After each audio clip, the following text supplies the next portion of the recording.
அல்லேலூயா. அவன் தலையோடு இணையில, கிறிஸ்துவோடு இணையில, தனியா இருக்கிறான், துண்டிக்கப்பட்டுட்டான். அவனுக்கு தெரியல. கேக்குறீங்களா? கொஞ்ச நேரம் தான், அற்ப ஆயுசு தான். மனுஷனுடைய ஜீவியம் கொஞ்ச நேரம் தான். அவர்கள் அதை அறியாமல், ஜீவன் இல்லாமல் தான ஜீவனோடு இருப்பதாக நினைத்து கொண்டிருக்கிறான். ஆனா ஒரிஜினல் ஜீவனோடு இருக்கிறவன் யாரு?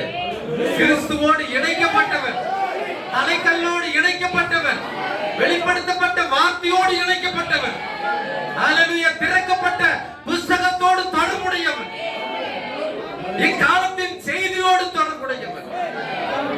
மற்றவர்கள் எல்லாம் மனுஷர்களை போல நடமாடுகிறார்களே தவிர அவர்களிடத்திலே ஜீவன் இல்லை. அவர்கள் ஏற்கனவே மரித்து